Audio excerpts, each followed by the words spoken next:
Welcome बच्चों। शुरू कर रहे हैं हमारी अगली क्लास। पढ़ रहे हैं चैप्टर कैपेसिटेंस और यहाँ पर हम आज पढ़ने जा रहे हैं बहुत इंपॉर्टेंट टॉपिक है energy associated with the capacitor.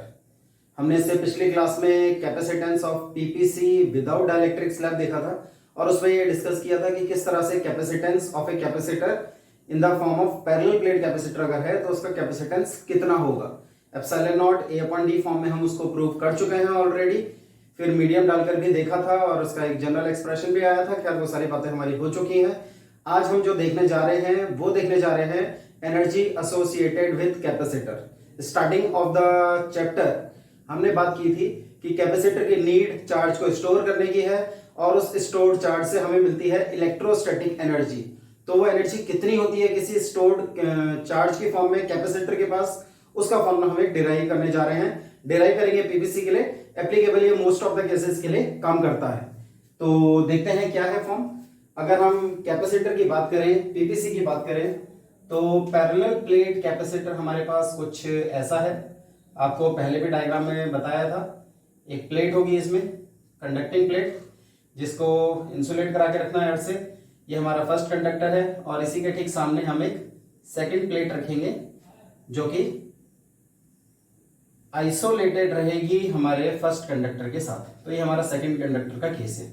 यहां पर देखा जाए तो जो फर्स्ट प्लेट और सेकंड प्लेट है उसके बीच का सेपरेशन हमारे पास डी है और इसकी अपनी सर्टेन कैपेसिटी होगी कुछ, जिसके अकॉर्डिंगली चार्ज स्टोर कर सकता है। फिलहाल अभी इसके पास चार्ज स्टोर नहीं है, यानी कि इसका जो चार्ज है वो है 0। हमें इसमें फिलअप करना है धीरे धीरे। कैसे फिलअप करेंगे? ये वाली साइड पॉजिटिव चार्ज होती चली जाएगी, सेकेंड प्लेट इन साइड से नेगेटिव होगी, आउटसाइड से उसको हम न्यूट्रल कर देते हैं अर्थिंग कराकर, और फाइनली हमें 0 से इसमें कैपिटल क्यू तक चार्ज पहुंचाना है। तो ये काम होगा कैसे? इसके लिए आपको सोर्स ऑफ पोटेंशियल डिफरेंस जो चार्ज सप्लाई कर सकता है उसे कनेक्ट करना होगा। जैसे ही हम इसे कनेक्ट करेंगे यहां से चार्ज का सप्लाई जाएगा। तो ये जो सोर्स ऑफ पोटेंशियल डिफरेंस है, सेल या बैटरी जिसको आप जानते हैं, ये सेल या बैटरी पोटेंशियल डिफरेंस की फॉर्म में, जैसे कि डेफिनेशन भी हमारे पास पोटेंशियल डिफरेंस की या इलेक्ट्रिक पोटेंशियल की, अमाउंट ऑफ वर्क डन। अगर पोटेंशियल डिफरेंस की बात कर रहे हैं तो amount of work done in bringing a charge from one point to another. तो यहां पर this cell will work in bringing और in transferring charge from cell to the capacitor, और उसको सप्लाई करने में इस सोर्स ऑफ पोटेंशियल डिफरेंस ने कितना वर्क किया, that work will be stored in the form of energy here. अच्छा, होगा क्या? जैसे जैसे आप चार्ज सप्लाई करोगे इसके ऊपर चार्ज डिपॉजिट होता चला जाएगा, तो इसमें अपोज कराने की टेंडेंसी भी आती है। मींस हमारे पास यहाँ पर जो वर्क होगा वो डिफरेंट डिफरेंट वैल्यू का होगा। हम यहाँ पर जो वर्क निकालेंगे वेरिएबल केस के लिए है, तो शुरुआत करेंगे इसकी डेरिवेशन करनी है। तो आपको पता ही है हम मोस्ट ऑफ द केसेस में जो वर्क डन निकालते हैं तो स्मॉल वर्क से स्टार्ट करते हैं और फाइनली टोटल बना लेते हैं उसे इंटीग्रेट करके। तो 0 से हम ये मान लेते हैं इसमें कभी जनरल चार्ज क्यू रहा होगा, कभी इसमें dq चार्ज दिया गया होगा और उसी dq से फिर हम कैपिटल Q तक पहुंच जाएंगे। तो ये चार्ज सप्लाई करने में इसमें कितना अमाउंट ऑफ वर्क किया गया है, that work is the amount of energy. यही हमारी डेफिनेशन भी है और यही हमारी डेरिवेशन का बेस भी बनेगी। तो एक डेफिनेशन लिख लेते हैं पहले। तो जनरल में भी बोला जाता है it is amount of work done by source of potential difference. Obviously electric potential difference की बात हो रही है। Electric potential difference in charging the capacitor. Capacitor को चार्ज करने के लिए कितना वर्क करना पड़ा, उसी का नाम हमने रख दिया है energy stored in the capacitor. Parallel plate capacitor है, हम बात कर ही चुके हैं। छोटी सी बात डेरिवेशन की स्टार्टिंग की है। तो let there is a PPC of plate area A, plate area A मान लेते हैं, plate separation D, plate separation is D, as shown in figure लिख देंगे, फॉर्मेलिटी पूरी हो जाती है और अब हम अपना काम शुरू कर सकते हैं। तो अगर हम ये मानकर चले कि जनरल टाइम टी पर, जब टाइम टी था उस वक्त जनरल टाइम पर कैपेसिटर चार्ज स्टोर्ड की वैल्यू सपोज क्यू थी। Let at any time T, कोई भी टाइम ले लिया हमने, charge stored on capacitor of, capacitance उसका फिक्स है, हमें मालूम है, पढ़ चुके हैं हम, कैपेसिटेंस C इज Q। तो देयरफॉर हमारे पास फॉर्मूला है C is equals to Q upon V लिख सकते हैं। यहां से V का फॉर्मूला बन जाएगा Q अपॉन C। ये हमारी फर्स्ट इक्वेशन हो गई है। इससे हमें पोटेंशियल मिल गया है जनरल फॉर्म का, और इससे अब हम स्मॉल वर्क की शुरुआत कर सकते हैं। तो now small work done to charge capacitor by, small है तो स्मॉल चार्ज से कर रहे हैं dq। इसका छोटा सा फॉर्मूला dw। वर्क डन के लिए यहाँ पर हम पोटेंशियल का फॉर्मूला लेंगे, v का formula w upon q not या q हुआ करता था, यहाँ छोटा है तो दोनों में d लग जाएगा, dw अपॉन dq। और यहाँ से dw का फॉर्मूला हम v potential difference multiplied by charge कर सकते हैं। v की वैल्यू हम ऊपर से यूज कर लेंगे q बाई सी dq, ये हमने यूजिंग 1 कर दिया है। और अब ये छोटा वर्क बड़ा वर्क हमें बना के देगा, यानी कि टोटल वर्क डन। उसके लिए भी छोटा सा काम इंटीग्रेशन का करना है। तो इसके लिए now total work done to charge capacitor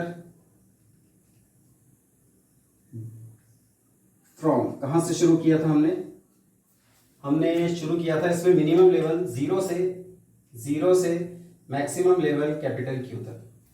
तो from zero to capital Q, zero से कैपिटल Q तक हमें इसे इंटीग्रेट करना है। तो बाय इंटीग्रेशन हमें एक्सप्रेशन मिल जाएगा, dw हम डायरेक्ट लिख सकते हैं, वैसे तो आपको पता ही है, dw q बाय सी dq।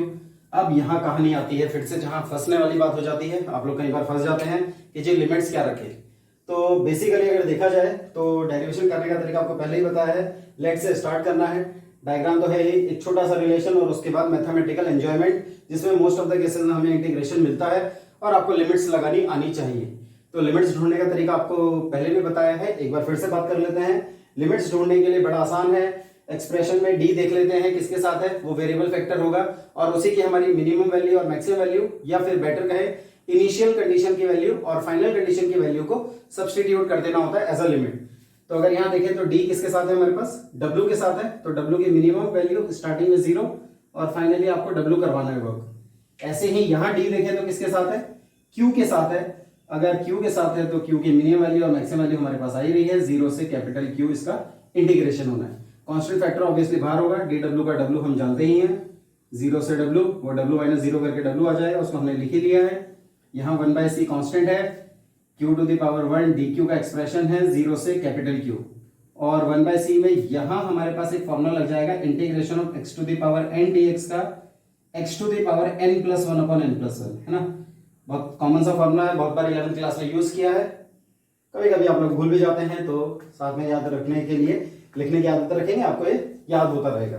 तो q की पावर 1 dq, x की पावर n dx में x की power n plus 1 upon n plus 1, तो q की पावर 1 dq में q की power 1 plus 1 upon 1 plus 1। Simple expression, square bracket में लिमिट्स ट्रांसफर हो जाएंगी। और उसके बाद आपको बताया है मेथड लिमिट्स रखने का। w is equals to 1/c है, 2 भी बाहर आ गया, अंदर हो गया q स्क्वायर 0 से capital Q, q is the variable, limits lower and upper.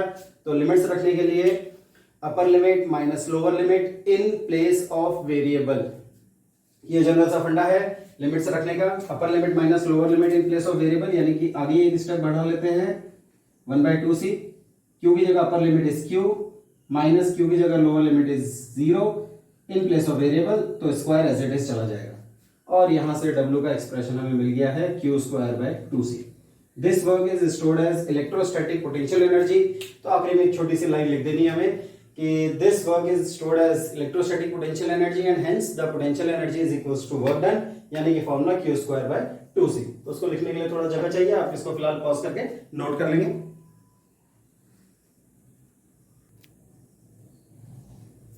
तो अगर आपने इसे नोट कर लिया है तो आगे एक छोटी सी लाइन बस लिखनी है और डेरिवेशन खत्म हो रही है। हम कह देंगे दिस वर्क इज स्टोर्ड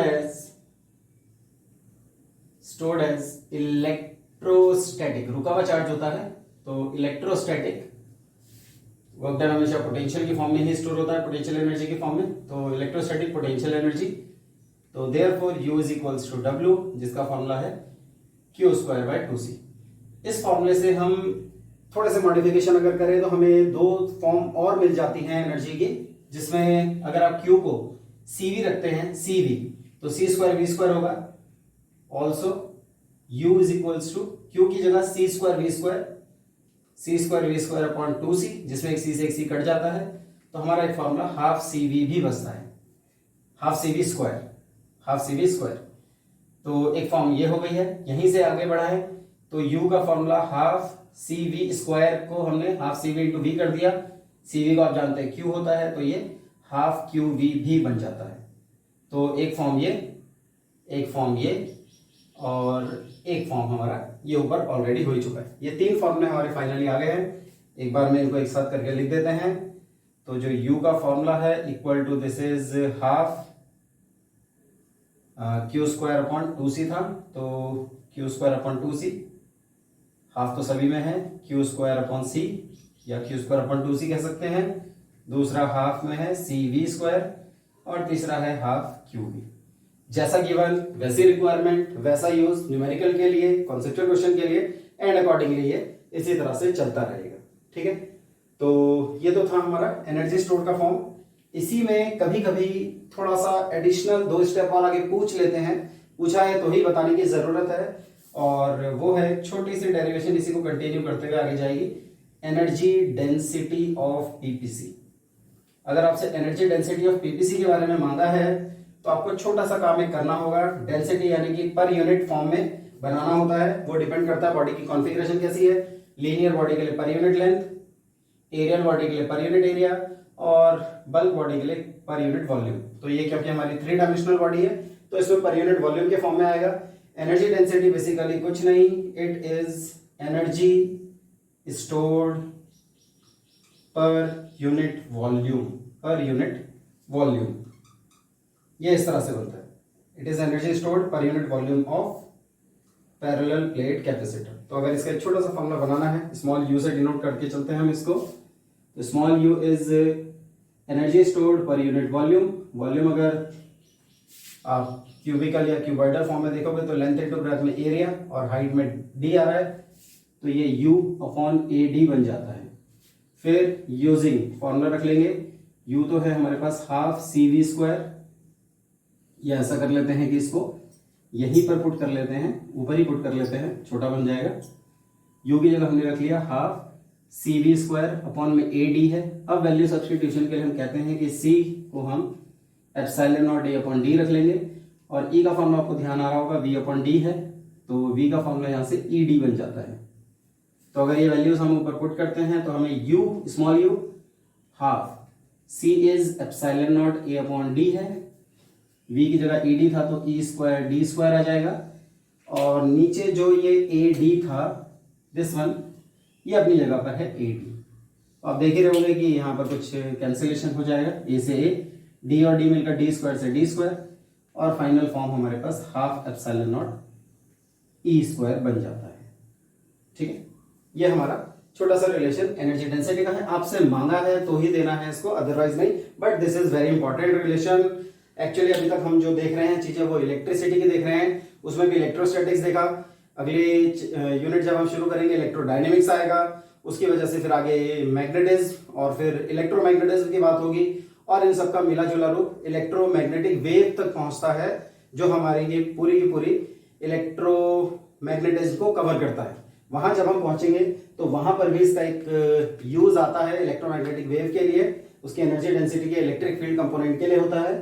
वो सारी बातें खैर आगे जाके होंगी, अभी एकदम से फिलहाल ये बातें ना तो करके समझ में आएंगी और ना ही उनको करने का भी फिलहाल फायदा है। फिलहाल आपके लिए ये इंपॉर्टेंट है, न्यूमेरिकल में पूछा जाता है तो, डेरिवेशन में पूछा जाता है तो उसके अकॉर्डिंगली आप इसे यूज कर लेंगे। ठीक है, पॉज करके नोट कर लेंगे।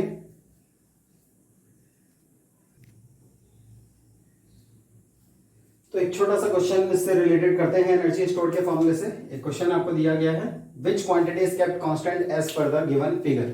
आपको ये 2 फिगर दिए गए हैं जिसमें ग्राफ बनाकर दिया गया है एनर्जी स्टोर्ड वर्सेस वोल्टेज का और एनर्जी स्टोर्ड वर्सेस कैपेसिटेंस का। ग्राफ में आपको छुपाकर दे दिया है, रिलेशन कौन सा है आपको उसके अकॉर्डिंगली पहचानना है कि कौन सी क्वांटिटी को कांस्टेंट रखा गया है। अगर हम फर्स्ट ग्राफ की बात करें तो U और V के बीच में डायरेक्ट रिलेशनशिप है, तो सबसे पहले तो हमें U के साथ उस फॉर्मूले को उठाना है जिसमें V इन्वॉल्व हो। अब अगर इसको देखें तो इसमें V इन्वॉल्व नहीं है, इसमें v इन्वॉल्व है बट वो v स्क्वायर में है, यहाँ सिंगल पावर है और यहाँ सिंगल पावर। तो बेसिकली अगर देखा जाए तो हम ये वाला फॉर्मूला यूज करेंगे, हाफ क्यू वी। v को कांस्टेंट, v के साथ डायरेक्ट प्रोपोर्शनलिटी है u, और v के डायरेक्ट प्रोपोर्शनलिटी के लिए हाफ और q को कांस्टेंट होना है। हाफ तो कांस्टेंट है ही, तो हम कह सकते हैं एट q कांस्टेंट पर u is directly proportional to v, और तब ये ग्राफ आपका आता है। यानी कि जो क्वांटिटी कांस्टेंट रखी गई है दैट इज चार्ज। तो आंसर इज चार्ज, हमारा आंसर चार्ज का बन जाता है। यहां अगर देखें तो u और c में इनवर्स रिलेशन है, तो u और c का इनवर्स रिलेशन हमारा पहला फॉर्मूला हमें बताता है, तो u is equals to Q square by 2c, और यहां से at q is equal to constant, फिर से हम कह सकते हैं कि u और c में रिलेशनशिप कौन सा दिया गया है, इनवर्स, तब जाकर ये ग्राफ सुटेबल होगा, यानी कि फिर से हमारा आंसर आ जाएगा चार्ज। तो ग्राफ की शेप उसके अकॉर्डिंगली क्वेश्चन और भी घुमा के दिया जा सकता है, डिपेंड करता है आपने कितना सीखा है, कितना आपकी एप्लीकेशन बेस्ड नॉलेज बढ़ी है, और ये तभी होगा जब आप ज्यादा से ज्यादा क्वेश्चंस करेंगे। ठीक है, तो छोटा सा question just for continuation of the topic. तो यहाँ पर हमने एनर्जी डेंसिटी, एनर्जी स्टोर्ड और एनर्जी डेंसिटी के बारे में सीखा। एक छोटा सा क्वेश्चन, कुछ क्वेश्चंस आगे जब हम क्वेश्चंस के स्टार्ट करेंगे, इनको क्वेश्चंस करना शुरू करेंगे, तो वहां भी मिलेंगे आपको, और वो सब आगे जाकर। फिलहाल आज की क्लास को हम इतना ही वाइंड अप करेंगे इस क्लास को, और मिलेंगे फिर आपसे अगली क्लास में, जिसमें हम देखेंगे कॉम्बिनेशन ऑफ कैपेसिटर्स के बारे में, और कॉम्बिनेशन ऑफ कैपेसिटर से रिलेटेड मजेदार क्वेश्चंस भी आपको देखने को वहां मिलेंगे। ठीक है, तो मिलेंगे आपसे अगली क्लास में, तब तक के लिए टेक केयर, गुड बाय।